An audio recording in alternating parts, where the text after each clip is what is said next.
My name's Rick, aka Sonny Hooper. I work at Southside Sleds, do a lot of the fabrication work, and this is my Model A.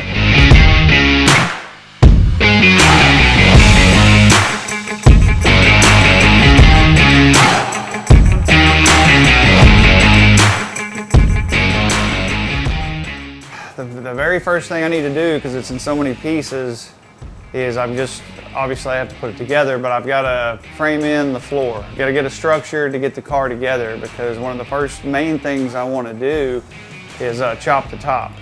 The way I've always thought is if you're going to cut a roof, you don't go to the trouble just to cut 1.5 inches out of it. You need to take some inches out.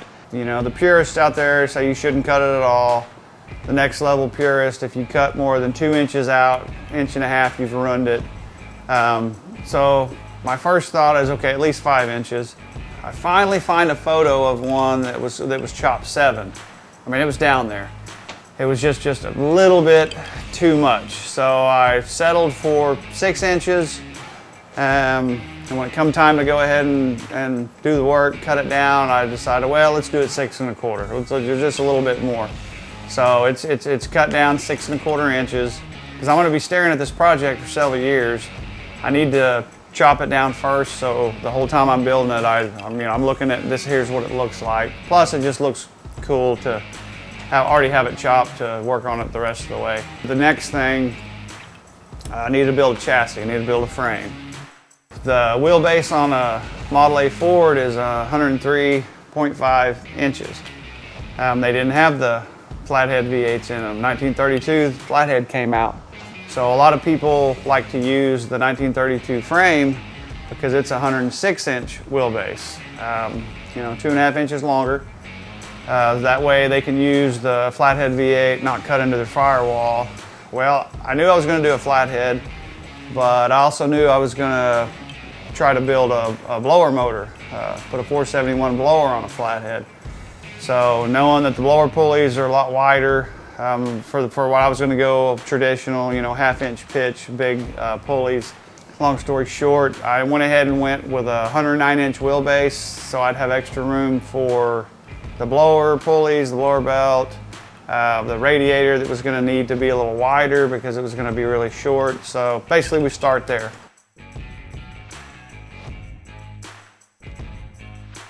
So I went through that front end, found a rear end out of a 98 Chevy Blazer. It was going to be about the width I needed. It was going to handle a flathead fine, even a blown flathead. So once I get the frame done, get the suspension in it, now I've got a roller. I'd already found the flathead block I was going to use out of a 1953 Mercury. That's a real sought after flathead. Back in the day, the regular Ford flatheads, the 3rd gen ones, they were about 100, 110 horse, depending on what you had. The Mercuries were 125 horsepower. So that's what everybody was after, and then they would add a few little things. So I finally, after a couple years, I find a 1953 Mercury flathead. Didn't know if it was good. It'd been probably setting forever. 53 was the last year of the flathead, so I get it, set on it for a year or so, take it apart, get it to the machine shop. The block checks out good, no crack.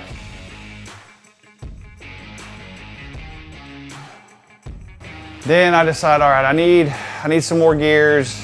As far as transmission goes, my 40 pickup just has a regular 3-speed. I definitely need a 4th gear, but by the time I'm even to the end of the on-ramp on the highway. So I decided to go with the T5 transmission. At the time, and they still do, but they have a kit, an adapter kit for a T5, but it was only up through the T5s through 1992. Everyone pulls them out of the S10s.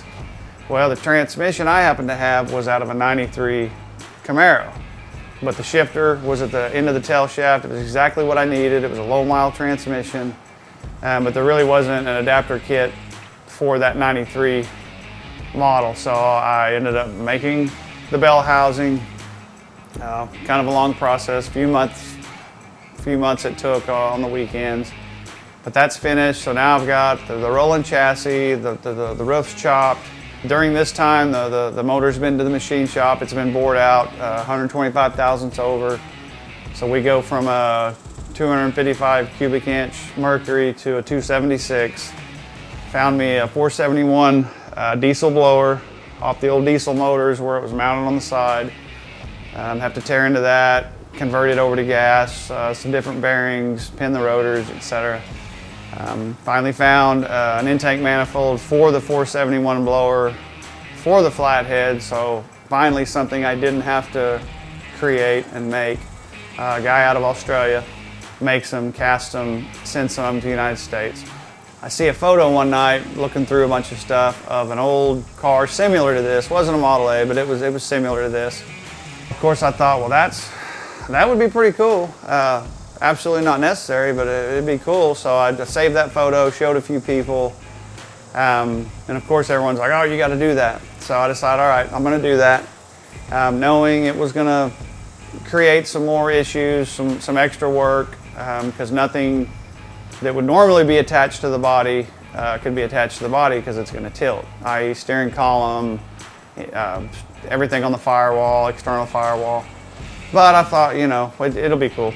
Go through all that process, build a structure bridge underneath the cowl for the steering column, get all of that underway, and every time I thought, okay, I've run across every little issue because the body tilts, you know, I'd find something else a month later.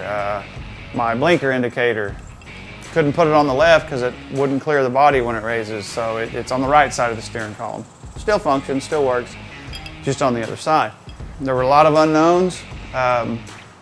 A lot of parts that go together that aren't supposed to go together. Everything about this car was made from scratch, from the frame up to the interior, the seats, you name it. So my main goal was the further I got and the more stuff that got modified and the more that it just almost felt like it was just getting away from me because so many things had been changed and altered. My goal was if it'll just fire up and drive to 7-Eleven and back, it'll be a victory.